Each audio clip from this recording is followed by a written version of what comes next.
हरे कृष्णा। सभी भक्तों का हार्दिक स्वागत है।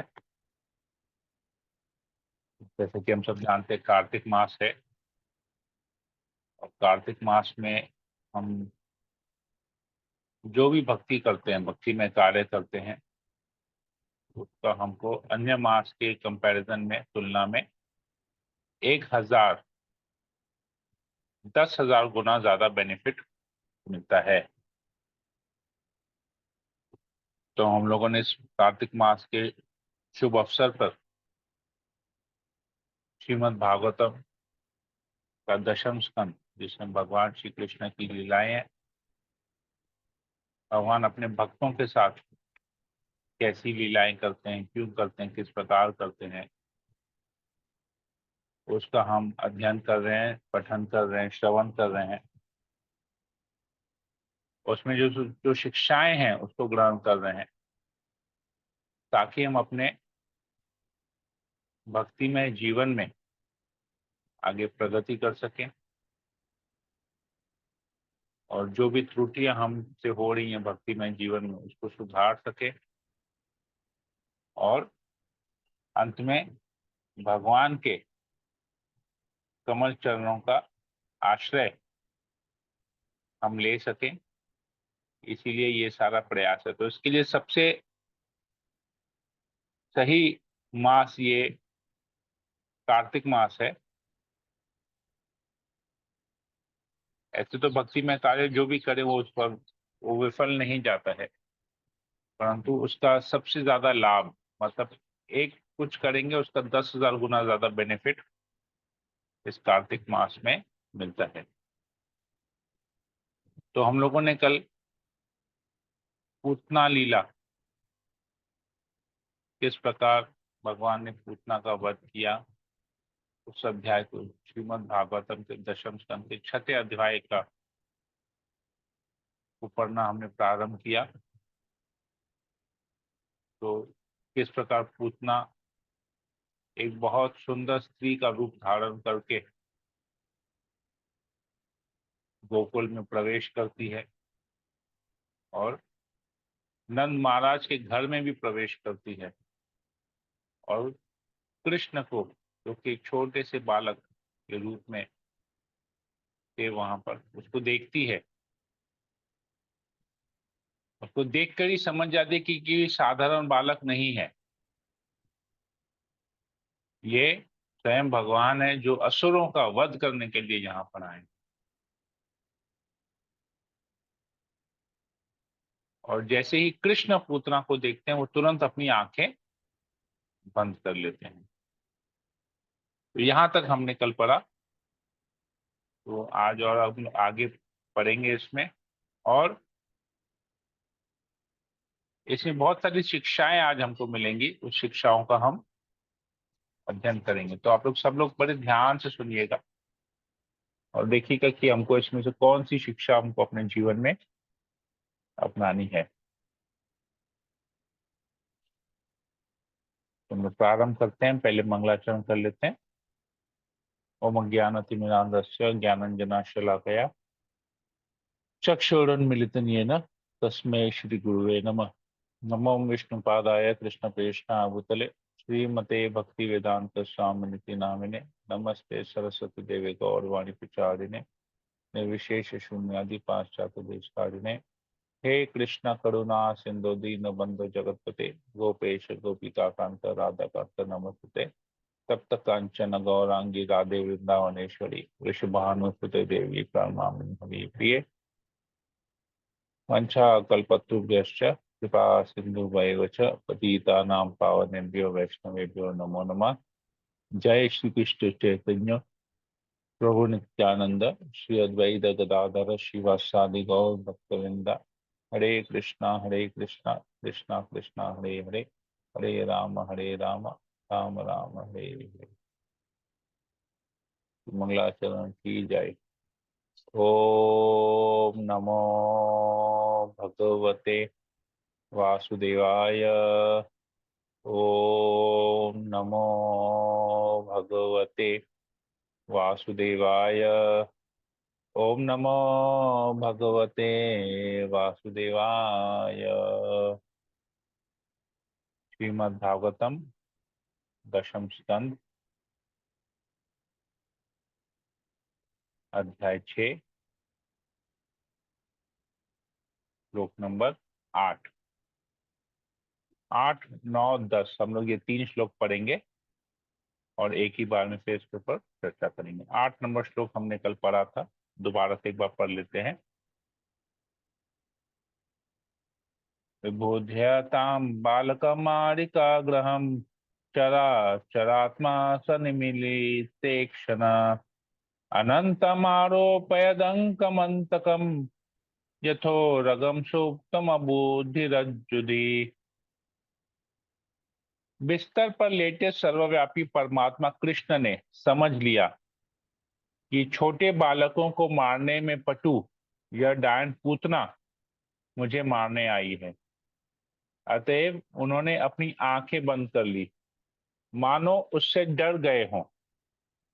तब पूतना ने अपने विनाश रूप कृष्ण को अपनी गोद में ले लिया, जिस तरह की बुद्धिहीन मनुष्य सोते सांप को रस्सी समझकर अपनी गोद में ले लेता है। तात्पर्य में प्रभुपाद जी लिखते हैं, इस श्लोक में 2 जटिलताएं हैं। जब कृष्ण ने देखा कि पूतना मुझे मारने आई है, तो उन्होंने सोचा कि क्योंकि यह स्त्री मात्र स्नेह दिखाने आई है, भले ही वह कृत्रिम ही क्यों ना हो, अतः उसे वर देना चाहिए। फलतः उन्होंने कुछ चिंता से उसे देखा और फिर अपनी आंखें बंद कर ली।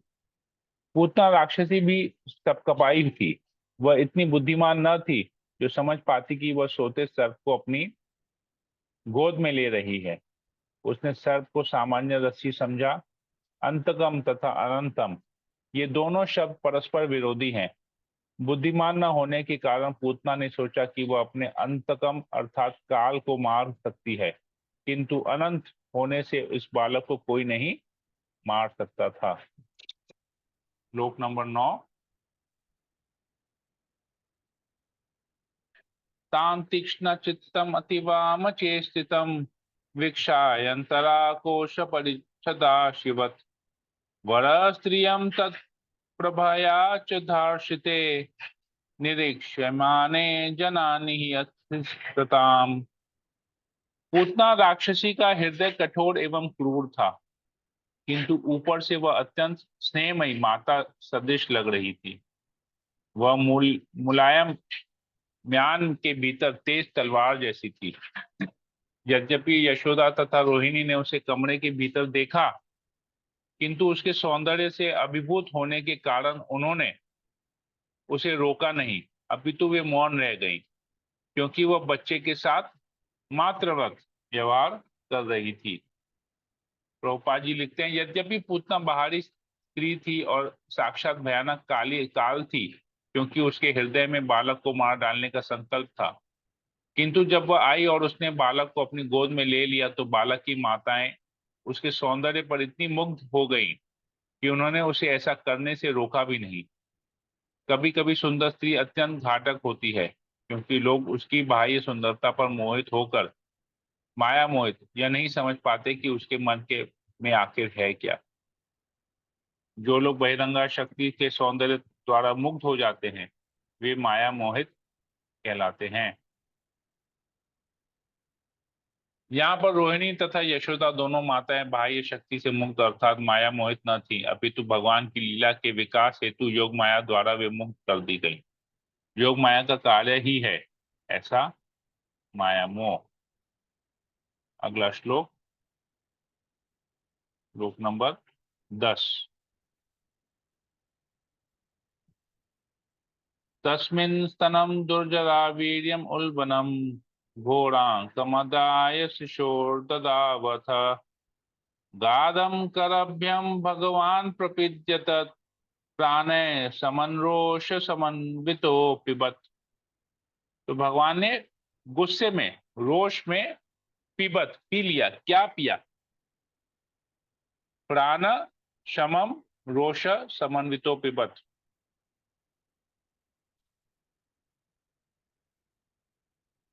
तो उसी जगह भयानक तथा खूंखार राक्षसी ने कृष्ण को अपनी गोद में ले लिया और उनके मुंह में अपना स्तन दे दिया। उसके स्तन में चुचुक में घातक एवं तुरंत प्रभाव दिखाने वाला विष चुपड़ा हुआ था, किंतु भगवान कृष्ण उस पर अत्यंत क्रुद्ध हुए और उसके स्तन को पकड़कर अपने हाथों से कड़ाई से निचोड़ा और विष तथा उसके प्राण दोनों चूस डाले। भगवान कृष्ण पूतना पर अपने लिए क्रुद्ध नहीं थे, प्रत्युत इसलिए कि उस राक्षसी ने व्रजभूमि के अनेक नन्हे बालकों को मार डाला था, इसलिए उन्होंने निश्चय किया कि उसके प्राण लेकर उसे दंड दिया जाए। तो पूतना राक्षसी वहां पर आई, कृष्ण को अपने गोद में उठाया, मूर्तापूर्वक बुद्धिहीन मनुष्य जिस प्रकार सोते हुए सांप को रस्सी समझकर गोद में उठा लेता है, उसी प्रकार पूतना ने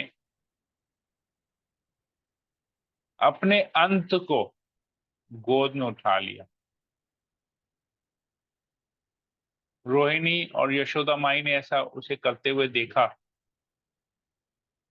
परंतु वो लोग कुछ नहीं कर पाए। क्यों? क्योंकि इतनी सुंदर लग रही थी पूतना, उसकी सुंदरता से वो लोग मोहग्रस्त हो गए थे।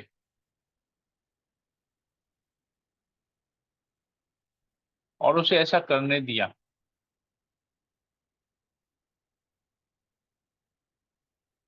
और भगवान ने क्या किया?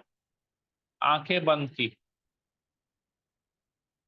भगवान को पता था, कृष्ण को पता था कि उसे पूतना जहर अपने स्तनों में, उसके स्तनों में जहर लगा हुआ है, वो उसे मारने आई है।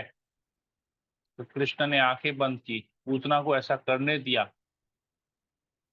पूतना ने उसे अपनी गोद में लिया और कृष्ण के मुंह में अपना स्तन को दे दिया। विष लगा हुआ था उसमें। और कृष्ण ने क्या किया? अत्यंत क्रुद्ध होकर, रोष में, रोष समन्वित, यहां पर शब्द यूज किया है, रोष समन्वित, क्रुद्ध होकर गुस्से में उसके स्तन को दोनों हाथों से पकड़ लिया, दूध भी पिया, जहर भी पिया और उसके प्राण भी चूस डाले भगवान। क्यों भगवान ने ऐसा किया, हम लोग देखते हैं। अभी इसको हम लोग समझने का प्रयास करते हैं। तो क्यों भगवान ऐसा करते हैं, हम लोग अभी देखते हैं। तो आता है 8 नंबर श्लोक में, बुद्धिहीन, जिस प्रकार बुद्धिहीन व्यक्ति, तो बुद्धिहीन वर्ड को हम लोग समझते हैं। बुद्धिहीन क्यों कहते हैं, किसको कहते हैं बुद्धिहीन? जो अज्ञान में होते हैं, जो अज्ञान में होते हैं उसको बुद्धिहीन कहते हैं। क्योंकि ज्ञान रहेगा तो बुद्धि होगी, बुद्धि नहीं है मतलब ज्ञान नहीं है, अज्ञानता में है। तो कृष्ण अपनी आंखें बंद करते हैं। तो हम लोग देखेंगे हमारे जीवन में, हमने महसूस भी किया होगा, देखा भी होगा, प्रैक्टिकल है, कि कभी कभी किसी के मन में कुछ बात चल रही होती है तो उसके चेहरे पे आ जाता है। अगर कोई मन ही मन में कुछ अच्छी बात सोच रहा है और वो उस बात को सोचते सोचते हंस देता है, तो उसका चेहरा देखते हैं तो अरे, ये जरूर मन में कुछ एक ऐसा इंसिडेंट सोच रहा है, कुछ जिस समय वो खुश था, जिसकी वजह से वो हंस रहा है। और अगर किसी के मन में कुछ चिंताएं चलती रहती है तो उसका चेहरा भी मुरझाया हुआ रहता है। ये देखे होंगे आप। तो कहते हैं कि मन के अंदर, हृदय के अंदर जो चल रहा है वो चेहरे पे नजर आता है।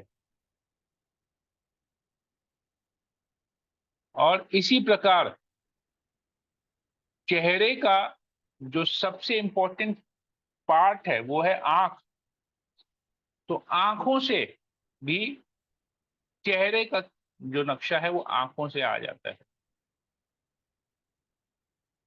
तो अगर कोई खुश होता है मनी मन में तो उसकी आंखें भी बड़ी हो जाती है। कोई दुखी होता है तो उसकी आंखें छोटी हो जाती है। पानी आता है आंखों में, अश्रु आ जाते हैं, आंखें गीली पड़ जाती हैं। कोई अत्यंत भयभीत होता है या कोई भया जो जिसमें कोई भय नहीं रहता वो हमेशा अपनी आंखें खुली रखता है। परंतु जो कोई भयभीत होता है तो उसकी आंखें फड़फड़ाने लगती हैं, आंख बंद कर लेता है वो, भयावश होके आंखें बंद कर लेता है। तो कृष्ण ने यहाँ पर आंखें बंद की। कृष्ण हालांकि भय नहीं, कृष्ण तो भयभीत नहीं है, भय तो स्वयं उनसे डरता है। परंतु कृष्ण ने यहाँ आंखें बंद की क्योंकि पूतना अज्ञानता में है। और अज्ञानता कभी भी ज्ञान के सामने, कृष्ण पूर्ण ज्ञानी है, अज्ञानता कभी ज्ञान के सामने टिक नहीं सकता है। तो अगर पूतना ने कृष्ण की आंखों में निर्भयता देख ली तो पूतना वहां से भाग जाएगी। और कृष्ण देख रहे हैं कि वो मुझे दूध पिलाने आई है, मारने तो दूसरी बात है, कोई कृष्ण को मार ही नहीं सकता है। तो पूतना वहां से चली जाएगी। और पूतना जो एक अज्ञानता में भी जो एक कार्य करने आ रही है, कृष्ण की सेवा करने आ रही है, उस सेवा से, वो सेवा से, तो सेवा का अवसर प्राप्त नहीं होगा। तो इसलिए कृष्ण ने आंखें बंद कर ली ताकि पूतना उसकी आंखों को देख के भयभीत नहीं हो और चली ना जाए। तो कृष्ण ने भी आंखें बंद कर ली। और अज्ञानता, पूतना अज्ञानता में है, बुद्धिहीन है, अज्ञान में है। और अज्ञानता कभी भी ज्ञान के सामने खड़ा नहीं हो सकता, इसलिए कृष्ण ने आंखें बंद कर ली कि पूतना वहां रहे, खड़ी रहे, चले नहीं जाए। तो जो पूतना का वध करते हैं कृष्ण, ये कोई, हमने पढ़ा कि दंड देना चाहता है, ये वास्तव रूप में देखा जाए, अगर भक्तों के नजर से देखा जाए तो ये दंड नहीं है, ये कृपा है। भगवान की एक विशेष कृपा है जो, हालांकि दंड लग रहा है, बाह्य रूप से दंड लग रहा है, परंतु ये भगवान की विशेष कृपा है। क्योंकि उसको भगवान को स्पर्श करने का अवसर प्राप्त हो रहा है। हम में से कौन है जो भगवान का स्पर्श कर सकते हैं? हमने किया है नहीं। अर्च विग्रह के माध्यम से भगवान को हम लोग स्पर्श करते हैं, परंतु साक्षात भगवान को स्पर्श करना, भगवान को अपनी गोद में लेना, कितना सौभाग्य है ये, जो भगवान को स्पर्श कर सकता है। तो ये भगवान की विशेष कृपा है, पूतना उसको स्पर्श कर पा रही है, अपने गोद में ले पा रही है। तो ये दंड नहीं है, ये पूतना के ऊपर भगवान कृपा कर रहे हैं। तो अज्ञानता क्या है? हमारे जीवन में क्या अज्ञानता है? कहते हैं हमारे जीवन में चार मुख्य अज्ञानता है, चार बातें जिससे हमारे अज्ञान हमारे जीवन में है। सबसे पहला कि धन हमको सुख दे सकता है, ये सबसे बड़ी अज्ञानता है। हालांकि हम लोग सब मानते हैं कि धन से ही हमको सुख प्राप्त होगा। कितने जन इस बात को मानते हैं कि धन से हमको सुख प्राप्त होगा, हम धनी होंगे तो सुखी होंगे? कितनों को ऐसा लगता है? सभी को लगता है ऐसा कि हमारे पास धन होगा तो अपनी इच्छाओं की पूर्ति करेंगे और सुख प्राप्त करेंगे। इच्छा पूर्ति मतलब सुख। परंतु जो ही हम इच्छा पूर्ति करते हैं तो सुख के साथ दुख भी आता है। हम लोग में से कितने जन बीमार रहते हैं? शरीर, इतना धन होने के बावजूद भी शरीर में प्रॉब्लम्स हैं, इतनी सारी इच्छाओं को पूर्ति नहीं कर पाते हैं, दुख भोगते हैं, दवाइयां लेते हैं, बिस्तर पे पड़े रहते हैं। धन होने के बावजूद भी हमारे जीवन में दुख है, सुख नहीं है।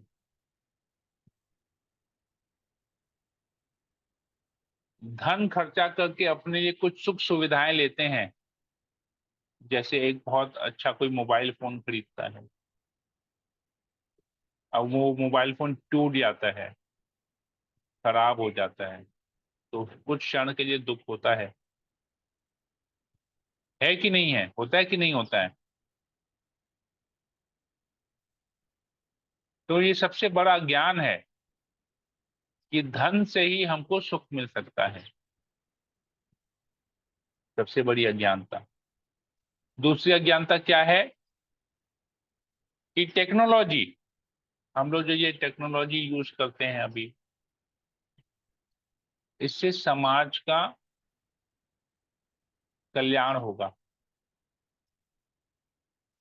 अभी जैसे टेक्नोलॉजी क्या है, इतने सारे स्मार्टफोन्स हैं, हम इतना सब कुछ, व्हाट्सएप है, फेसबुक है, इंस्टाग्राम है, कितना कुछ है। इससे क्या संसार का कल्याण हो रहा है? संसार का छोड़ दे, क्या हमारा कल्याण हो रहा है? यूट्यूब है, यूट्यूब में एक लेक्चर देखने जाएंगे और उस लेक्चर के पीछे में 1000 पिक्चर के गाने आ जाएंगे, तो लेक्चर साइड हो जाएगा, बाकी इधर उधर सब शॉर्ट्स, रील्स, छोटे छोटे रील्स, शॉर्ट्स, वो सब देखने में इतना व्यस्त हो जाते हैं कि और कोई समय नहीं मिलता। टेक्नोलॉजी भक्ति में जीवन को तो आगे नहीं बढ़ा रहा है, उल्टा टाइम वेस्ट हमारा होता है जीवन में।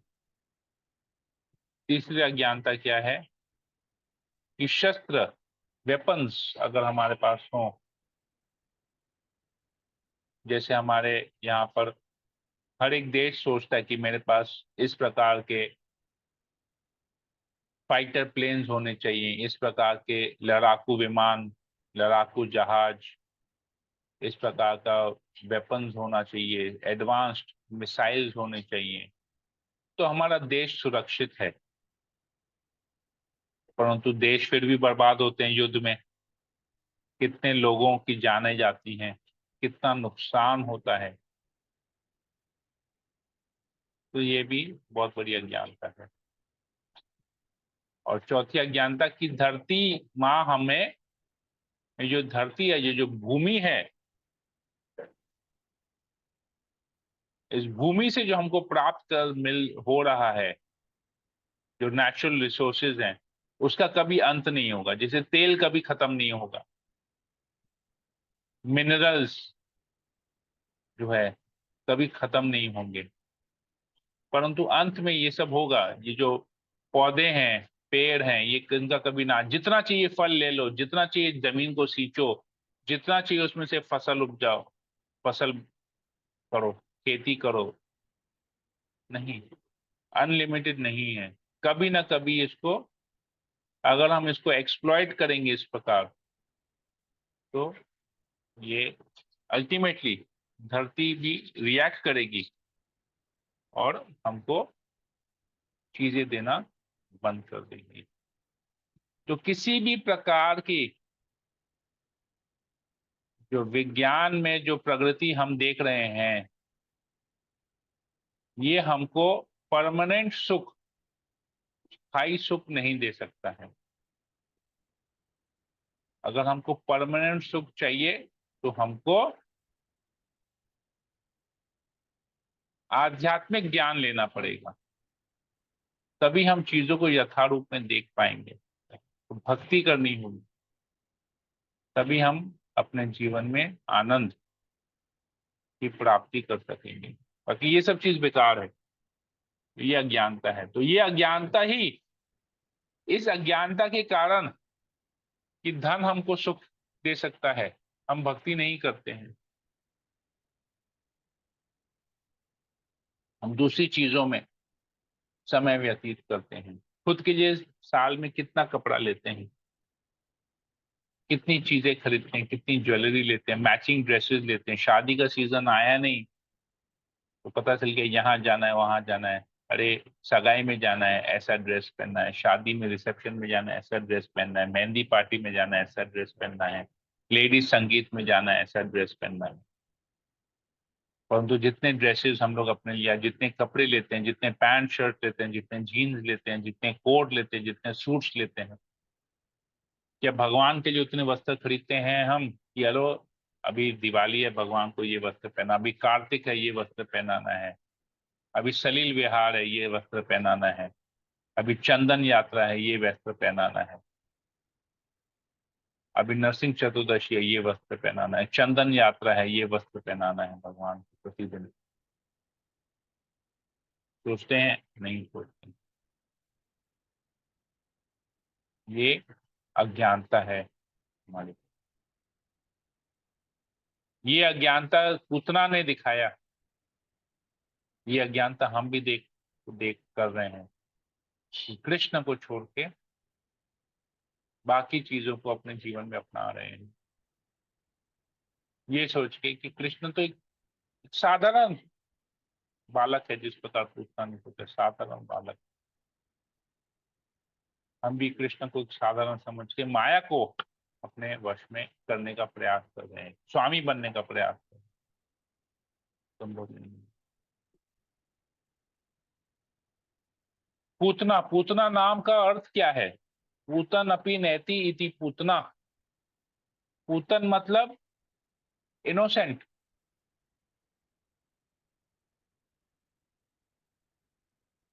नैति मतलब ले जाना।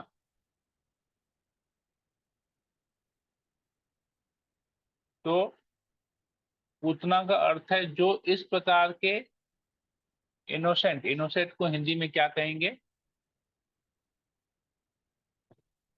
बता सकता है? इनोसेंट शब्द को हिंदी में क्या कहेंगे?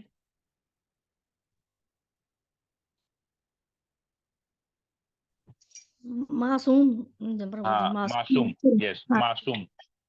तो जो मासूम बच्चों को ले चुरा लेती है, नैति मतलब चुरा लेना, पूतन मतलब मासूम। तो जो मासूम बच्चों को चुरा लेती है उसका नाम है पूतना।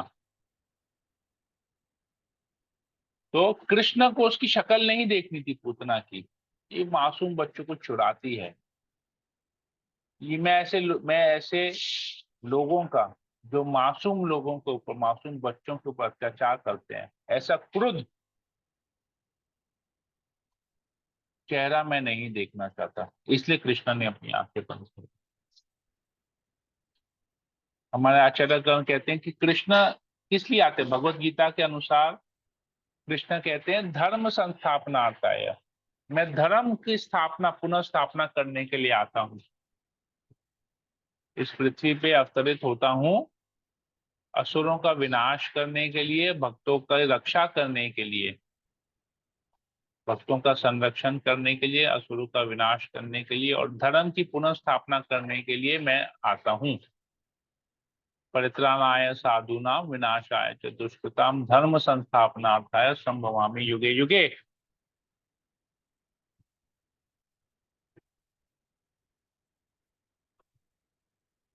तो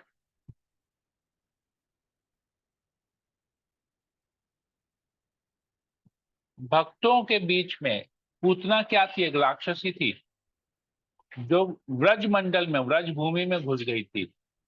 व्रजवासी सभी भगवान के शुद्ध भक्त हैं और शुद्ध भक्त कृष्ण के प्रति इतना स्नेह होने के कारण वो लोग पूतना के मन में क्या था उसको नहीं समझ पाए, उसके उसके नियत को नहीं जान पाए। तो ये भगवान ही है केवल जो ये देख सकते हैं कि भक्तों के बीच में कौन अभक्त है, कौन वहां पर प्रॉब्लम क्रिएट करने आने वाला है। तो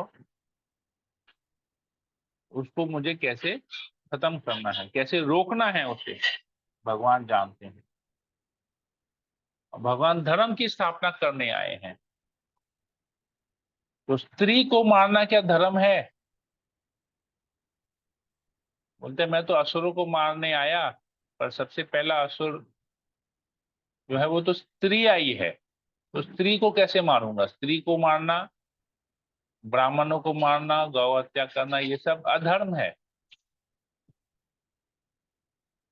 तो लोग क्या सोचेंगे, कृष्ण ने स्त्री का वध किया, इसीलिए कृष्ण, अब क्योंकि वो तो असुर भी है, पूतना तो असुर भी है, राक्षसी है। तो कृष्ण ने बोला अब राक्षस हो या राक्षसी हो, वध तो मुझे करना ही है। दुष्कृत दुष्कृताम विनाशाय च दुष्कृताम, जो दुष्ट लोग हैं, जो पापी लोग हैं, उनका मुझे वध तो करना ही है, ये तो मेरा मकसद है आने का। तो कृष्ण ने अपनी आंखें बंद कर ली, नहीं मैं तो इसको मारूंगा, परंतु आंखें बंद करके मारूंगा, देखूंगा नहीं। ये स्त्री है, स्त्री को मुझे नहीं देखना है, तो मैं अपने आंखें बंद कर लेता हूँ।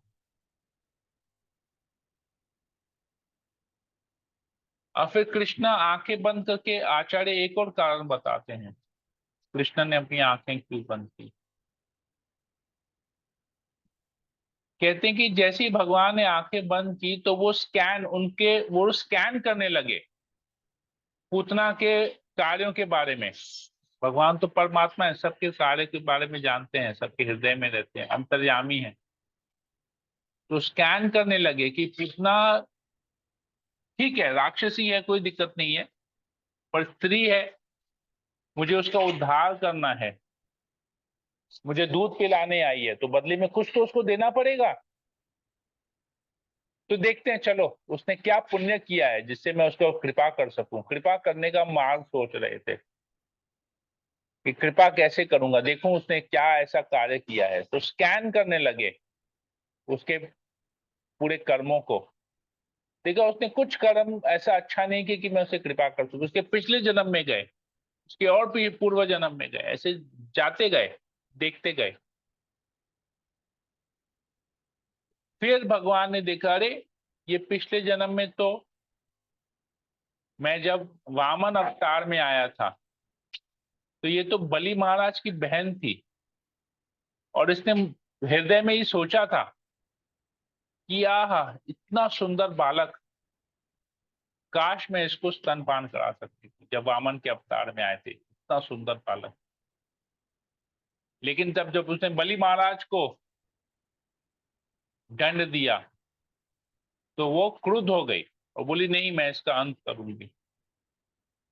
तो भगवान उसकी ये इच्छा पूरी की, कृष्ण बन के आए और वो पूतना राक्षसी बन के आई। भगवान ने, अरे इसकी एक इच्छा तो थी मुझे स्तनपान कराने की, चलो यही इच्छा, इसी इच्छा से ही केवल, हालांकि ये स्तनों में जहर लगानी आई, लेकिन ये इच्छा उसकी थी कि वो मेरी सेवा करेगी, केवल सेवा करने की इच्छा मात्र से ही चलो मैं उसके ऊपर कृपा करता हूं। तो कृष्ण कौन है? करुणा सिंधु है, करुणा के सागर है, महासागर है कृष्ण, केवल अच्छा देखते हैं सबको। महासागर, करुणा सिंधु, दीन बंधु जगतपते, हे कृष्ण करुणा सिंधु दीन बंधु, करुणा के सागर हैं। चलो मैं उस पर कृपा करता हूं। केवल इसकी इच्छा थी कि मुझे वो स्तनपान कराएगी, चलो उसी इच्छा से ही, केवल उस इच्छा के माध्यम से उसने इच्छा तो किया, कोई दूसरा पुण्य कार्य उसने नहीं किया है, केवल ये इच्छा किया है। चलो इसी इच्छा से की वजह से ही मैं उस पर ऊपर कृपा करता हूं। कुछ नहीं मिला उसे, सब जीरो जीरो जीरो जीरो, परंतु वो इच्छा को खाली देखे और उसके ऊपर कृपा की, तो स्तनपान किया कृष्ण ने, केवल वो इच्छा से। तो हम भी कितनी इच्छाएं, हमारी भी इच्छाएं ऐसी होनी चाहिए, किस प्रकार हम भगवान की सेवा कर पाए, किस प्रकार हम भगवान को श्रृंगार करें, किस प्रकार भगवान की सेवा करें, किस प्रकार भक्तों की सेवा, इच्छा होनी चाहिए। कलयुग के जीव तो इतने इतने कंजूस हैं, इतने कृपण हैं कि वो लोग इच्छा भी नहीं करते हैं। इच्छा भी एटलीस्ट हमको करनी चाहिए।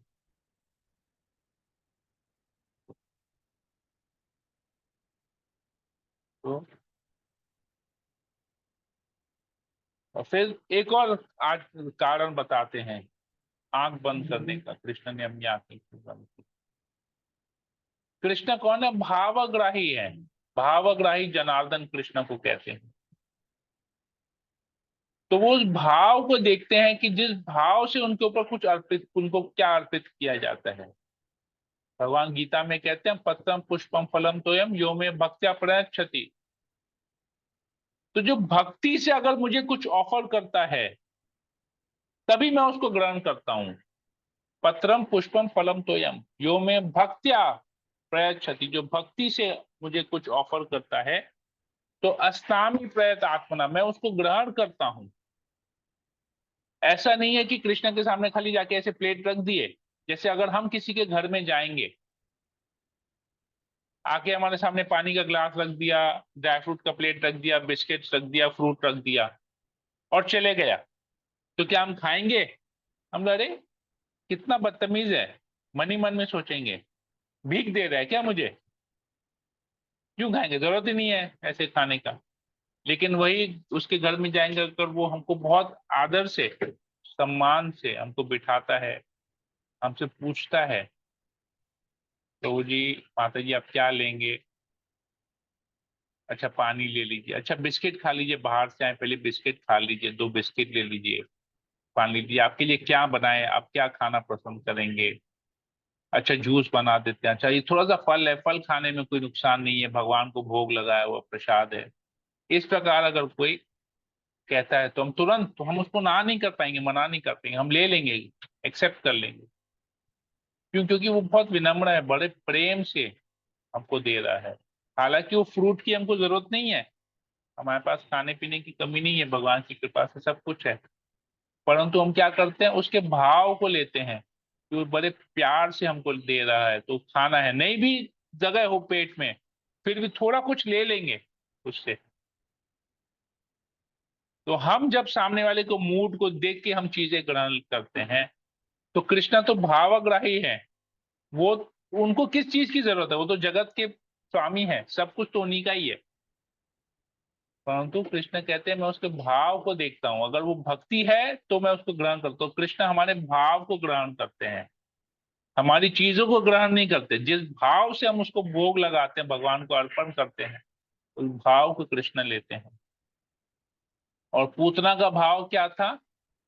द्वेष का भाव था, ईर्ष्या का भाव था, मैं इसे मार के छोड़ूंगी, ये भाव था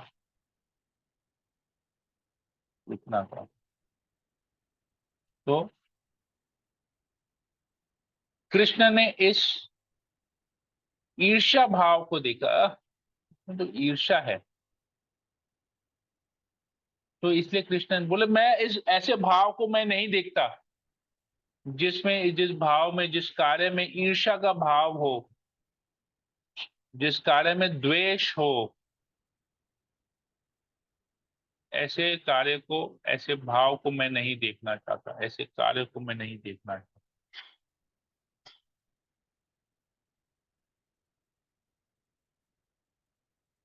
तो इसको हम देख सकते हैं अपने जीवन। जैसे अगर हमको कोई मौसमी का जूस पिलाए, संतरे का जूस पिलाए, हम कैसे पीते हैं? एकदम झट से ऐसे स्ट्रॉ डाल के या ऐसे ग्लास पकड़ के पी लेते हैं। आंख बंद करते हैं क्या? नहीं, आंख नहीं बंद करते हैं, क्योंकि वो बहुत अच्छा होता है, मीठा होता है, इसको खुली आंखों से पीते हैं, बहुत स्वाद आता है उसमें। और यही कोई हमको करेले का जूस दे दे, करेला नाम सुन के ही आंखें बंद हो जाएंगी। जूस तो पीने के दूर की बात है, आंखें बंद हो जाएंगी। क्यों? करवाहट है उसमें। करेले के जूस में नाम में ही करवाहट आ जाती है। तो उसे जब पियेंगे तो क्या हालत होगा? तो आंख बंद कर कर लेंगे, सुनते ही आंख बंद कर लेंगे। लेकिन वही मौसमी का जूस हो, वो आहा खुशी खुशी पी लेंगे, एक क्या 2 गिलास पी लेंगे, गन्ने का जूस हो 3 गिलास पी लेंगे। तो ये करवाहट जो है, जो ईर्ष्या है, जो द्वेष है, ये भाव अगर हम रखेंगे भगवान के साथ, क्या भक्तों के साथ, दूसरे लोगों के साथ अगर इस भाव को रखेंगे तो भगवान हमारी सेवा नहीं ग्रहण करेंगे।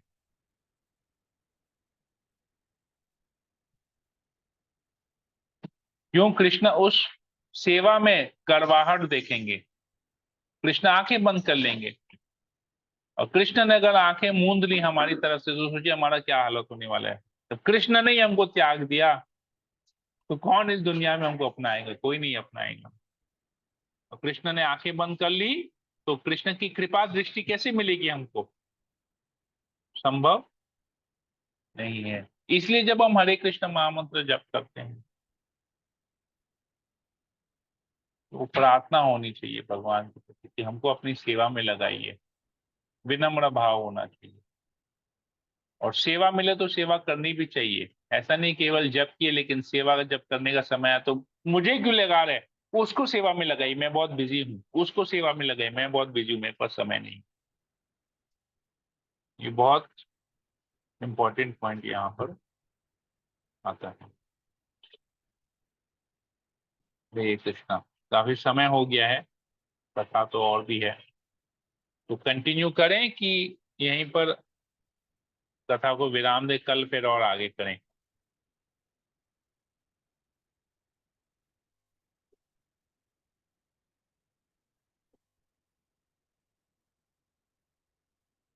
हरे कृष्णा। कंटिन्यू करना है कि यहीं पर रख देना है फिलहाल? समय जैसे हो आपकी गया मर्जी। है। जैसे सभी वक्त बोले, अगर सब लोग व्यस्त हो, संडे का दिन है, पूरी फैमिली घर नहीं नहीं में। प्रभु जी, कंटिन्यू करिए, कंटिन्यू ओके करिए। कंटिन्यू करिए प्रभु जी, सब तो घर पे है। ओके सुन रहे हैं, काम करते ठीक करते। ठीक है। तो 10-15 मिनट और कर लेते हैं, 9 बजे तक करते हैं उसको, 15 मिनट जी और कर लेते हैं। ठीक। जी। हरे कृष्ण। तो एक और कारण आचार्य गण बता दें कृष्ण ने अपनी आंखें क्यों बंद की। तो गीता में आता है, शास्त्रों में आता है कि सूर्य और चंद्र भगवान की आंखें हैं। तो जब कोई व्यक्ति शरीर छोड़ता है दिन के समय या रात्रि के समय, तो सूर्य और चंद्रमा उनको रास्ता देता है जाने का। तो सूर्य एक आंख सूर्य है, एक आंख चंद्र है। तो सूर्य और चंद्र आपस में डिस्कस करने लगे, एक आंख दूसरे आंख से चर्चा करने लगे। कृष्ण ना बहुत कृपालु हैं, बहुत दयालु हैं। और हमको लगता है कि कृष्ण ना पूतना पे ज्यादा ना वो हावी नहीं होंगे, पूतना को आराम से प्रेम के भाव से उसे डील करेंगे। वो क्या करेंगे ना, पूतना को मोक्ष दे देंगे, मुक्ति दे देंगे। सूर्य चंद्र ये आपस में एक आंख, ये दोनों आंखें आपस में चर्चा कर रहे हैं, आचार्यगण बताते हैं। तो हम लोग इतने सालों से, इतने वर्षों से, अनंत काल से भगवान की सेवा में लगे हुए हैं। और ये भगवान क्या कर रहे हैं, ये जो तुच्छ राक्षसी है जो भगवान को मारने आई है, भगवान उसको कृपा करने वाले हैं, उसको मोक्ष देने वाले हैं। हम उस पर उस ये जो हम हम ये मोक्ष का दरवाजा ही बंद कर देंगे। हम लोग नहीं चाहते हैं कि उसकी मुक्ति हो। तो उन्होंने आंखें बंद कर ली, सूर्य चंद्र ने अपना रास्ता बंद कर दिया, नहीं पूतना को नहीं जाने देंगे।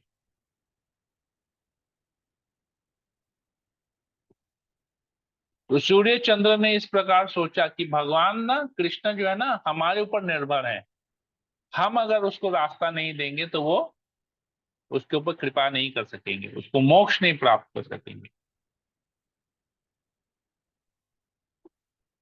तो इसलिए वो आंखें बंद कर, नहीं कृष्ण को मुक्ति नहीं देंगे। तो जब हम अपने भक्ति में जीवन में भी हम देखते हैं, जब बहुत सारी सेवाएं करते हैं ना, या हमको कुछ एक विशेष सेवा मिलती है और सेवा को हम बहुत अच्छी तरह से कर लेते हैं, तो धीरे धीरे हमको लगता है कि ना ये सेवा मेरी वजह से ही हो रहा है। भगवान की कृपा को भूल जाते हैं, दूसरे भक्तों की सहायता को भूल जाते हैं और अपने आप को प्रधानता देते हैं कि पता है मैंने ये किया है, मैंने ही ये किया है, मेरी वजह से ऐसा हुआ है, मैं नहीं होता ना और कोई कर ही नहीं पाता इसको। हम ऐसा सोचते हैं अपने जीवन में।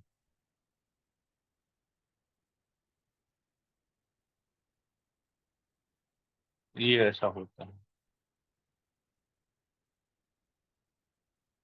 तो कृष्ण की कृपा को ना एक्चुअली कोई रोक नहीं सकता है। कृष्ण अगर कृपा करना चाहे ना, तो बीच बीच में भक्तों को लगता है कि अरे हम प्रधानता है, हम इसको चला रहे हैं, हम इस संस्था को चला रहे हैं, या हम अपने भक्तों को चला रहे हैं। हम अगर अपने भक्तों को गाइड नहीं करेंगे ना, वो खत्म हो जाएंगे। कभी कभी लीडर्स को भी ऐसा लगता है कि मैं हूं तो ये लोग हैं, मैं नहीं तो ये लोग भी खत्म। बोलते हैं किसी किसी को मेरे अंडर में रहो, नहीं तो तुम्हारा सर्वनाश हो जाएगा। तो भगवान किस प्रकार कैसे कृपा करते हैं वो किसी के हाथ में नहीं है। भगवान को कृपा करनी होगी, अपने आप करेंगे। तो हमको भगवान निमित्त कर रहे हैं कृपा देने का, तो हमको वो अवसर लेना चाहिए, हमको विनम्र होना चाहिए, न कि समझना कि मेरी वजह से ही भगवान की कृपा मिलेगी। मैं चाहूंगा तो भगवान कृपा करेंगे, नहीं तो नहीं, कृपा नहीं करेंगे। मेरी वजह से ही उनको कृष्ण की कृपा मिल रही है, ये सोचना ही गलत है।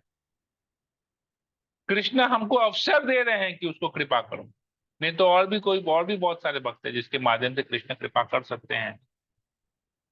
हमको कभी ऐसा नहीं सोचना चाहिए। तो ये हमारे भक्तिमय जीवन के लिए बहुत खराब है जब सोचेंगे कि मेरी वजह से ही हो रहा है। ये कृष्ण की कृपा एक सागर के समान है, महासागर सिंधु है। तो जब सागर बहता है तो उसके बीच, उस सागर में जितनी भी टहनियां आती हैं, पत्थर आते हैं, सबको वो सागर बहा के लेके चले जाता है। और सागर उसकी वजह से रुकता नहीं है, अपने बहाव को रोकता नहीं है, या वो कृष्ण के वो सागर के बहाव को रोक नहीं पाता है। जो पत्थर होते हैं, इतना तेज प्रवाह होता है कि सबको बहा के लेके जाता है। इसीलिए भगवान की कृपा को कोई रोक नहीं सकता है। अगर हम ऐसा सोचें कभी कि मेरी वजह से ही उसका भक्ति में जीवन है, तो ये गलत है। तो कृष्ण की कृपा देने की इच्छा होगी तो उसको कोई रोक नहीं सकता है, क्योंकि भगवान की स्वेच्छा है, भगवान किसको वो कृपा कब कैसे करना चाहते हैं।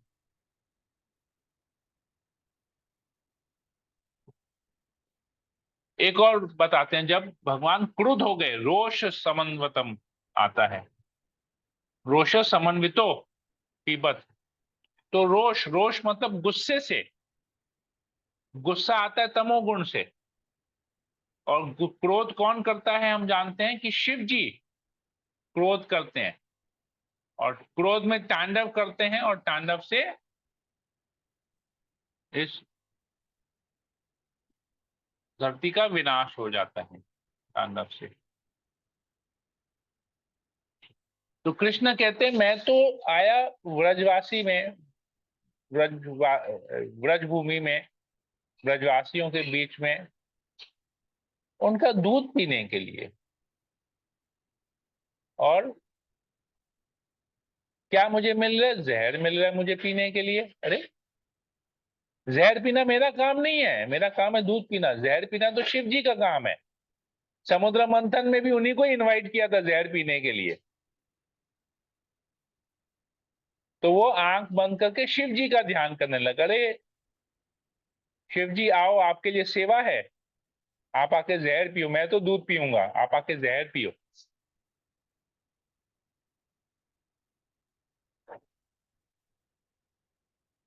तो वो नीलकंठ जहर पिया उन्होंने, समुद्र मंथन के समय उन्होंने जहर पिया, और जहर को अपने कंठ में धारण कर लिया, जिससे उनका कंठ नीला पड़ गया, उनका नाम हो गया नीलकंठ। उनका आभूषण बन गया वो नीलकंठ, नीले कंठ वाले। जहर को उन्होंने अपने भीतर भी नहीं लिया। अगर जहर को लेके वो तुरंत छोड़ देते तो वहां जितने देवता गण थे वो सब जहर के कारण मर जाते, जल जाते। इतना भयंकर हलाहल विष था वो, सबसे पावरफुल विष जो जहर निकला था वहां पर समुद्र मंथन। और साथ ही साथ उन्होंने जहर को निगल नहीं लिया, अपने पेट के अंदर, अपने शरीर के अंदर नहीं लिया, कंठ पे धारण किया। क्योंकि अंदर अंदर लेते तो शरीर भी खराब हो जाता। तो इसी प्रकार से जो निंदा है, निंदा वो जहर के समान है। अगर हमारी कोई निंदा करता है, हम उस निंदा को श्रवण करते हैं, तो वो निंदा भी जहर के समान है। साधारणतः हम देखते हैं कि कोई हमारी निंदा करता है तो हम तुरंत उसकी भी निंदा करते हैं, उसकी भी बुराई करते हैं। शिव जी भी जहर पिए लेकिन वापस फेंके नहीं अपने मुंह से बाहर। क्यों? दूसरों का नुकसान होगा। तो जब हमारी कोई निंदा करता है और हम निंदा करते हैं तो अगले का नुकसान होगा। तो हमको ये नहीं सोचना चाहिए कि वो मेरी निंदा कर रहे, ठीक है। और न ही उस निंदा के बारे में ज्यादा सोचना चाहिए, अपने शरीर के अंदर लेना नहीं चाहिए। जहर अगर शरीर के अंदर लेते तो शरीर खराब हो जाता। कंठ में धारण किया तो निंदा को भी हमको अपने अंदर नहीं लेना, उसे टेंशन हो जाएगा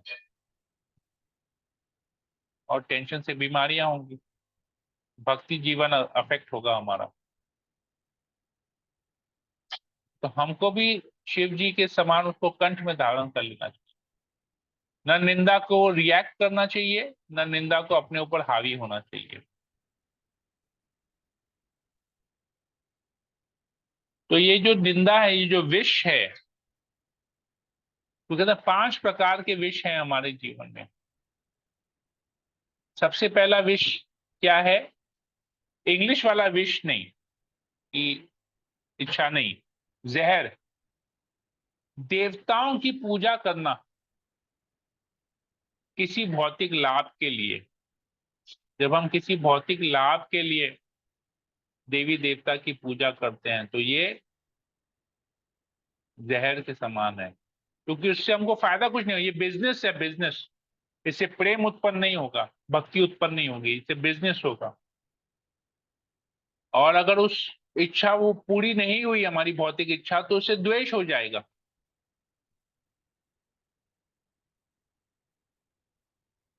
उस देवी देवता के प्रति द्वेष होगा। अरे इतना हमने पूजा किया, हमको बदले में कुछ नहीं मिला, फल नहीं मिला। तो ये हमारे जीवन के लिए खराब है। ये विष का ही काम करेगा, जहर का काम करेगा। दूसरा, निराकार, भगवान को निराकार समझना।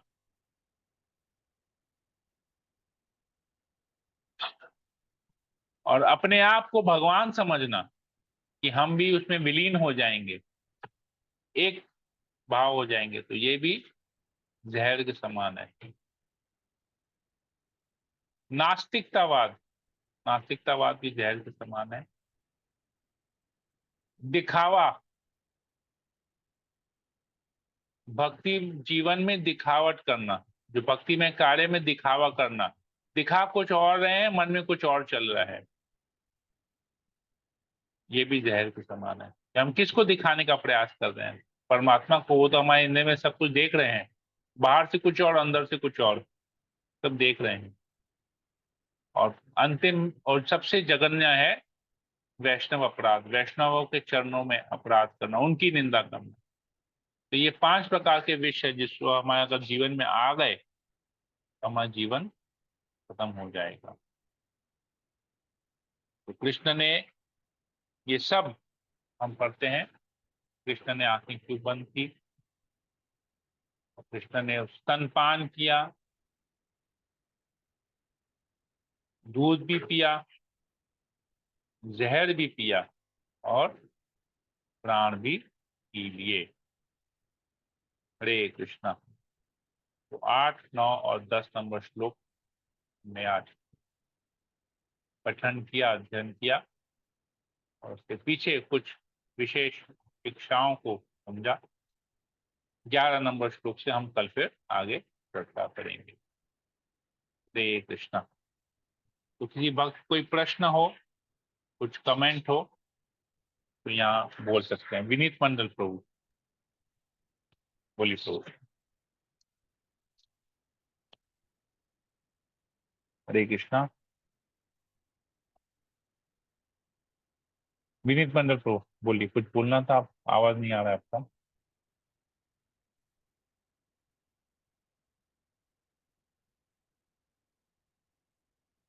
और किसी को कुछ पूछना है, कुछ बोलना है?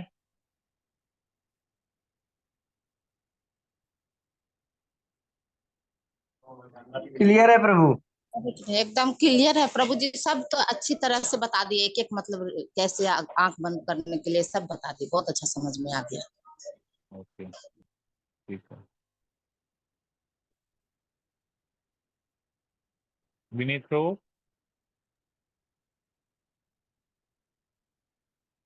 आपका आवाज नहीं आ रहा है। हरे कृष्णा। यस प्रभु, हाँ ठीक है, बोलिए। और मैं फोन पे कनेक्ट कर रहा हूँ। प्रभु आपने जैसा बताया ना आपका कि एक और कुछ डिवाइस कनेक्ट है, एको हो रहा है, बंद कर रहा उसको हूँ। डिस्कनेक्ट, हाँ ब्लूटूथ बंद कर दीजिए। यस हाँ, बोलिए। बंद कर रहा हूँ। प्रभु जैसे आपने बताया कि पूतना का एक पीछे का हिस्ट्री था। वो हाँ बलि महाराज की बहन थी और उसके एक हाँ डिजायर था, शी वांटेड टू हाँ फीड कृष्णा हाँ एंड वांटेड टू किल हाँ हिम। सो भगवान ने उसकी इच्छा पूरी की। नेक्स्ट हम्म लाइफ में वो पूतना हम्म बन के भगवान को मारने की इच्छा भी की हम्म और स्तनपान भी कराने की चाहिए। तो मेरा एक हम्म सवाल है इसी कॉन्टेक्स्ट में वो कि हम्म जब आपने बताया कि जब वो व्रजभूमि में आई तो उसने काफी बच्चों को मारा, हम्म तब छोटे बच्चों को उन्होंने मारा। तो हम्म मेरा ये सवाल है कि प्रभु उन बच्चों को वो बच्चे इतने जल्दी क्यों मर गए? उनको वो समय या वो बोलते हैं ना कि वो टाइम पीरियड क्यों नहीं मिला कि भगवान की लीला देख सके? कि क्या उनके पीछे भी कोई हिस्ट्री था क्योंकि इतने जल्दी वो मर गए कि भगवान की लीला नहीं थी जबकि वो ब्रजभूमि में पैदा हुए थे? ओके, इसका रीजन हम मुझे पता नहीं, पर मैं खाली एक गैस कर सकता हूँ कि मैंने कभी इसके बारे में सुना नहीं है। ये हो सकता है कि भगवान ने उनको उतना ही रोल प्ले करने के लिए दिया था कि पूतना में कॉन्फिडेंस आ जाए।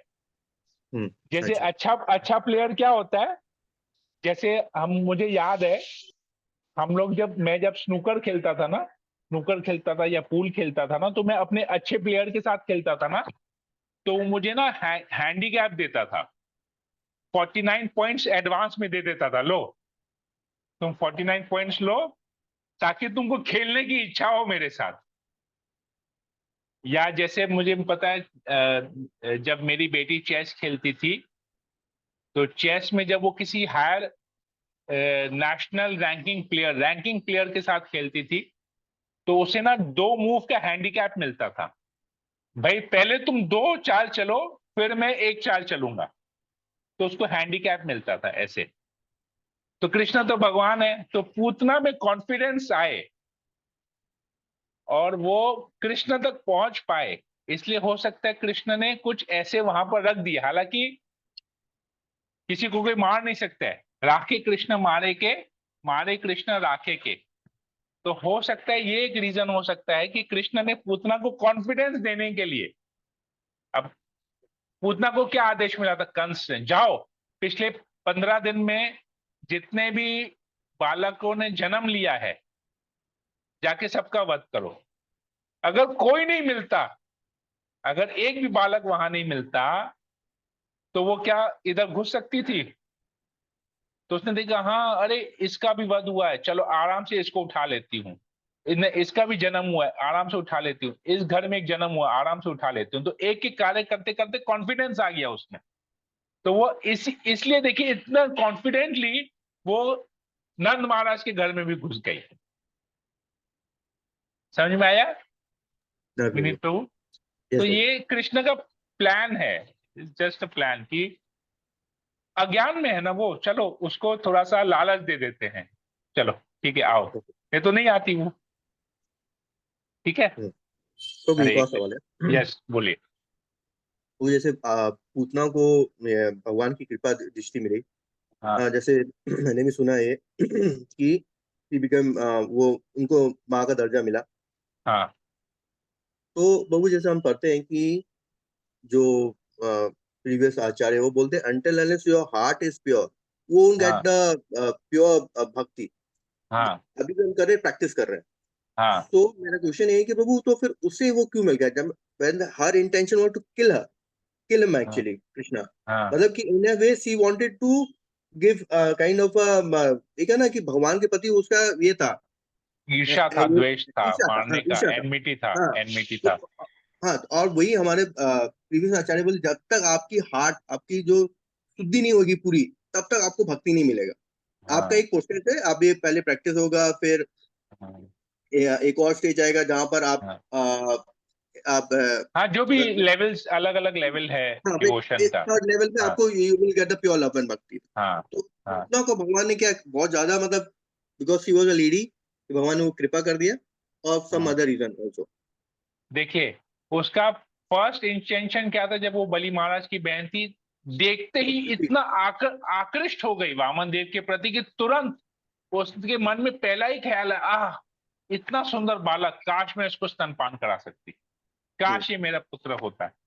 हम्म एक instant instant reaction, the first reaction क्या था? तो हम्म क्या हम लोग कृष्ण को देख के पहला देखते हैं आहा इतने आकर्षक है कृष्ण, नहीं हम बोलते हैं मूर्ति कितनी सुंदर है, हम्म कहां से लिया ये मूर्ति, हम लोग ये देखते हैं। हम्म तो देखिए क्या फर्क है उस भाव में और इस भाव में। हम्म कृष्ण को देख के तुरंत उसकी सेवा करने की इच्छा हुई, हमारी सेवा करने की इच्छा है क्या?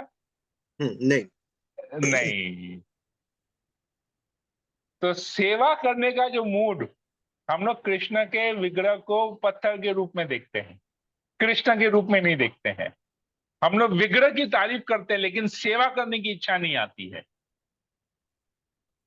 तो इसलिए आचार्य कहते हैं कि सेवा करने का प्रयास करो, सेवा करते करते करते करते तुम शुद्ध होगे। हम्म लेकिन वो तुरंत उसको देख के सेवा करने का इच्छा हुआ।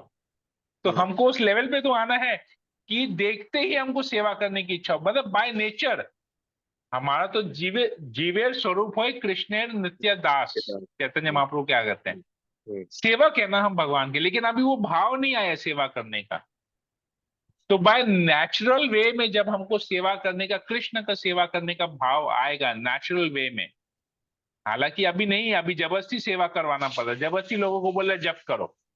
जप करना कितना भारी होता है, समय नहीं निकाल पाते हैं, काम में बिजी है, यहाँ बिजी है, वहां बिजी है, फैमिली को लेके बिजी है, घूमने फिरने में बिजी है, काम को लेके बिजी है, परिवार को लेके बिजी है, तो सेवा नहीं है ना, हम्म तो सेवा भाव नहीं है।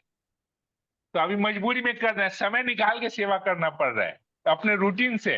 जैसे 8 घंटा सोना है, 10 घंटा दुकान में ड्यूटी देना है, 15 मिनट समय निकाल के खाना खाना है, उसी प्रकार 15 मिनट निकाल के भगवान की सेवा करने। तो भगवान को टाइम स्लॉट में डाल दिया है। हम्म भगवान जैसे सारे कार्यों का एक टाइम स्लॉट किया है, टाइम मैनेजमेंट किया है, वैसे भगवान का सेवा का टाइम मैनेजमेंट किया है। लेकिन भगवान गीता में क्या कहते हैं, सततम कीर्तयन्तु माम, सतत मेरा कीर्तन करो, 24 आवर्स मेरा स्मरण करो, माम अनुस्मरण युद्ध च। अर्जुन को कहते हैं कि मेरा स्मरण करते करते युद्ध करो। ऐसा नहीं है मेरा स्मरण कर लिया अब जाओ युद्ध करो, युद्ध करके थक गया फिर मेरा स्मरण करो, ऐसा नहीं बोले। बोले कि अपना कार्य करते करते मेरा स्मरण करो। तो हम लोग कितने जाने कि अपना कार्य करते करते कृष्ण का स्मरण कर रहे हैं? कोई नहीं कर रहा है। इसलिए हमें वो आदत डाला जा रहा है, प्रैक्टिस किया जा रहा है, हमको साधना करने के लिए कहा जा रहा है कि साधना करते करते करते करते एक ऐसा स्टेज आएगा जब हम 24 आवर्स कृष्ण कॉन्शियस हो जाएंगे। हर एक चीज में हमको कृष्ण के साथ जोड़ने को कहा जा रहा है। बोल रहा है कि नहीं अभी आप काम मत करो, दुकान मत जाओ, खाली भक्ति करो, नहीं करो, ताकि धीरे धीरे ऐसे करते करते करते करते आप दुकान में भी अगर काम करोगे तो सेवा समझ के करोगे, इस कृष्ण का दुकान है, सेवा समझ के करोगे। अभी तो मालिक बन के कर रहे हैं दुकान में काम, सेवक बन के नहीं कर रहे हैं। तो ये मूड है, ये है, इस मूड को डेवलप करने के लिए है। तो यही फर्क है उसमें, उतना में और हम में। सेवा करने का भाव हमारे में, इंस्टेंट सेवा करने का भाव अभी नहीं आया है। परंतु ऐसा नहीं कि भाव जब आएगा तब करेंगे, नहीं, सेवा करते करते, जैसे एक व्यक्ति था, उसकी नई नई शादी हुई थी, तो उसके दोस्त ने उससे पूछा कि क्या बात है, लेकिन वो टेंशन में था, मतलब आता था, खुश नहीं था, ऑफिस आता था, तो उसका फ्रेंड ने उससे पूछा क्या बात है, सब ठीक तो है ना शादी की ओर? तो बोलता मुझे ना अपने पत्नी के प्रति प्रेम नहीं आता है। तो बोलता पत्नी के प्रति प्रेम नहीं आता है मतलब प्रेम करो। बोलते नहीं, अरे प्रेम ही नहीं आता तो प्रेम कैसे करेंगे? तो बोलता था प्रेम करने का प्रयास तो करो, प्रेम करने का प्रयास करते करते करते करते प्रेम उत्पन्न होगा, नहीं तो प्रेम उत्पन्न कैसे होगा, प्रयास नहीं करोगे तो। प्रोपा जी बहुत एक सुंदर एग्जाम्पल देते हैं, इससे शायद समझ में आ जाएगा, ये मैंने शायद पहले कहीं पर भी कहा था। प्रोपाद ने ना बाल बाल विवाह का एग्जाम्पल दिया था। जैसे पुराने जमाने में ना बाल विवाह होता था, 5 साल की लड़की, 7 साल का, 8 साल का लड़का, बाल विवाह हो जाता था। लेकिन क्या होता था, लड़की विवाह हो जाता था लेकिन लड़की अपने मैके में ही रहती थी, ससुराल नहीं जाती थी, और लड़का अपने घर में रहता था। तो प्रभुपाद जी एग्जाम्पल देते हैं, तो वो जो 7 साल का बालक था ना, 7 साल का जो पति था, वो 5 साल की पत्नी से मिलने के लिए आता है, तो उसकी माँ, लड़की की माँ क्या करती है, लड़की को एक थाली सजा के देती है, जाओ ये देखो, ये जो आया है ना, ये तुम्हारा पति है, पति, जाओ इसकी सेवा करो। मैं टॉफी लेके गई, मिठाई लेके गई, प्लेट में गई। अब छोटे बालक, 7 साल का बच्चा, 5 साल का बच्चा, ये लोग क्या करेंगे, जहां मिठाई विठाई देखा सब छीना, लड़की को एक तबड़ाक मारा, थप्पड़ मारा, लड़की रोते रोते भाग गई, चली गई माँ के पास, देखो इसने मुझे मारा, मैं नहीं जाऊंगी इसके पास। ठीक है, हो गया। फिर लड़का भी खा पी के चले गया। 1 डेढ़ महीने बाद फिर से आया, फिर माँ, उसकी लड़की की माँ बोली, प्लेट सजा के बोली, जाओ जाओ लेके जाओ, ये देखो तुम्हारा पति है, पति। फिर लड़की लेके जाती है, टॉफी वॉफी चॉकलेट लेके जाती है, फिर लड़का सब टॉफी चॉकलेट छीन लेता है, फिर एक थप्पड़ मारता है, बाल खींचता है लड़की के, तो लड़की रोते रोते आ जाती है, माँ माँ मैं नहीं जाऊंगी, मैं नहीं जाऊंगी। ऐसे करते करते कई वर्ष बीत जाते हैं। तो जैसे थोड़ी उम्र भी बढ़ती है, लड़का 13 14 15 साल का हो जाता है, लड़की 11 12 13 साल की हो जाती है, फिर हाथ की मस्ती बंद हो जाती है, फिर लड़की लेके जाती है, तो वो भी उसको चुपचाप लेके खा लेता है, खा लेता है, फिर अपने घर चले जाता है। फिर और बड़े होते हैं, कुछ और वर्ष बीत जाते हैं, लड़का 17 18 साल का होता है, 19 20 साल का होता है, लड़की भी 15 16 साल की हो जाती है। तब वो देखती है, अरे वाह, ये मेरा पति है, कितना सुंदर है, मैं उसकी सेवा करूंगी। लेके जाती है, सेवा करती है, आराम से बैठती है, और भी कुछ खिलाने का, लड़का भी आराम से खाता है, प्रेम से खाता है, ये मेरी पत्नी है। एक दूसरे के प्रति आकर्षण हो जाता है, अट्रैक्शन हो जाता है एक दूसरे के प्रति। क्यों? क्योंकि वो रिश्ता अभी भी, पति और पत्नी का रिश्ता अभी भी बरकरार है, डिवोर्स का नौबत नहीं आया है, क्योंकि वो बुद्धि में कभी घुसा ही नहीं है वो बात।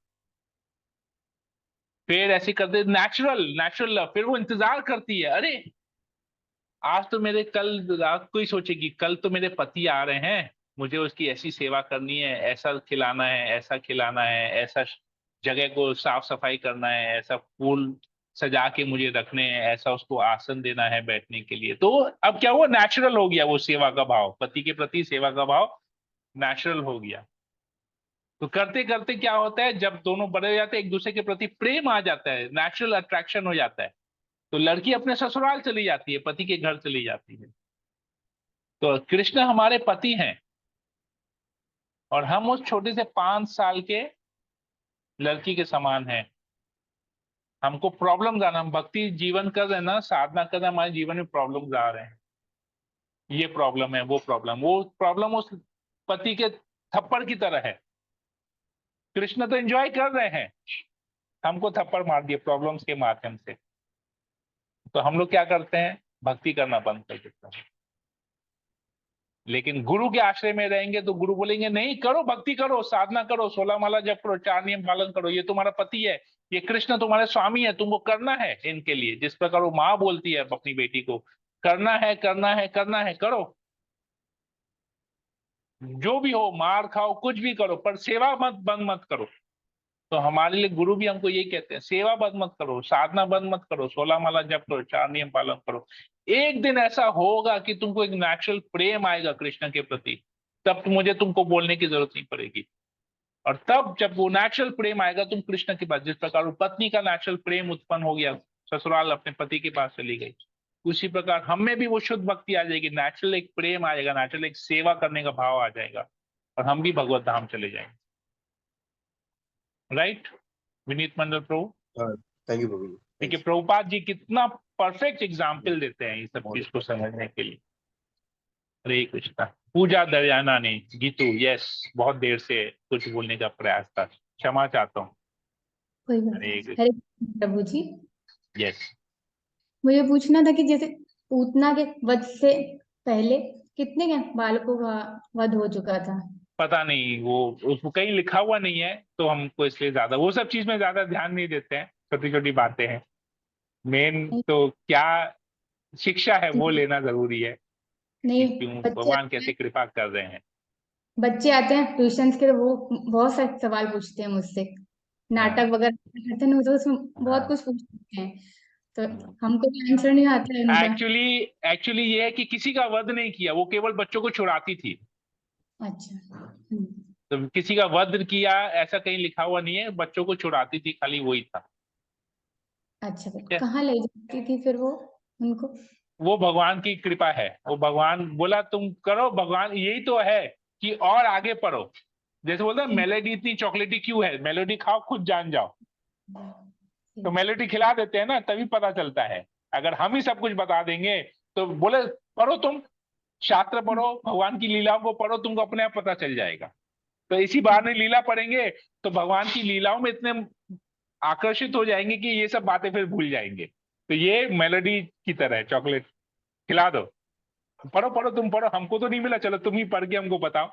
इतने आकृष्ट हो जाएंगे कि और ये सब छोटे मोटे बात भूल जाएंगे, टेक्निकल थिंग्स को भूल जाएंगे, भक्ति आ जाएगी।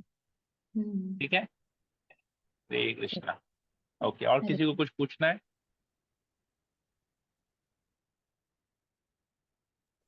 हरे कृष्णा प्रभु जी, हरे धन्यवाद प्रणाम। कृष्णा, धन्यवाद प्रणाम। बोलिए। जी प्रभु जी, ये बिल्कुल बहुत अच्छे से बताया आपने कि भागवतम में हम लोग पढ़ते हैं, जो लीलाएं पढ़ते हैं, उसमें पढ़ते पढ़ते इतने उनकी आकृष्ट हो जाते हैं उनकी, और वो लीलाएं पढ़ने की इच्छा होने लगती है फिर, क्योंकि वो सब चीजें अब हम भूलते जाते हैं, कुछ भी हो, यहाँ तक कि हमारे जिंदगी में जो भी परेशानियां भी चलती है ना, वो भी हम लोग भूल जाते हैं तुरंत। तो ये भाव हमने कि हमारे दिल में अपने आप आने लगता है कि कृष्ण के प्रति जो प्रेम है, वो सेवा है, वो अपने आप ही उत्पन्न होने लगती है कि हम लोग आज ये करेंगे या वो ये करेंगे, या वो उनको ऐसा खाना खिलाएंगे, या उनको कपड़े ऐसे पहनाएंगे। तो वो लीलाओं को पढ़ते पढ़ते ही ऐसे मन में भाव आने लगते हैं। राइट, हरे ऐसा कृष्ण। होता है। हरे कृष्णा। थैंक यू माता जी। और किसी को कुछ पूछना है? बहुत ज्यादा समय ले लिया हमने, संडे आप लोगों का समय व्यर्थ ले लिया, संडे का दिन, खुशी का दिन।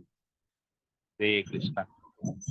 ओके, व्यर्थ नहीं गया प्रभु जी, सफल गया। ओके, ठीक है, देखते हैं। Okay, Bhavna, you have any questions? Komal, you have any questions? No Prabhu, no Prabhu. Okay, ठीक है। तो मेरी कजिन सिस्टर्स भी ज्वाइन की हैं, लतिका, तारानी। लतिका ज्वाइन की है ऋषिकेश से, राइट लतिका? यस भैया। ओके, लतिका ज्वाइन की है ऋषिकेश से, और चितवन ज्वाइन की है अजमेर से।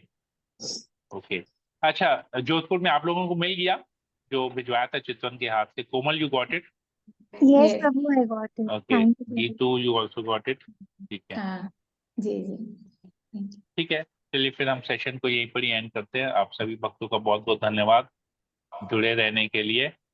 ओके, लतिका का बाकी है, लतिका का मुझे कुरियर करना है, मैं पार्सल बना के रखा हूँ, तो मैं मंडे कल को मैं कुरियर कर दूंगा देहरादून के एड्रेस पे, तो you get it collected, mummy के यहाँ से ले लेना, मासी के यहाँ से ले लेना, ठीक है? चलो ठीक है, फिर मैं सेशन को यहीं एंड करता हूँ। Will meet again tomorrow morning at 8 o'clock, और इसमें और आगे हम लोग पढ़ेंगे, ठीक है? हरे कृष्णा कृष्णा कृष्णा हरे हरे हरे राम हरे हरे राम राम वाञ्छाकल्पतरुभ्यश्च हरे कृपासिन्धुभ्येव च पतितानां पावनेभ्यो वैष्णवेभ्यो नमो नमः। अमृत भक्तवृंद की जय, जगत गुरु जगत शिल प्रभुपाद की जय, कार्तिक मास की जय। हरे कृष्णा। हरे कृष्ण दंडवत प्रणाम। हरे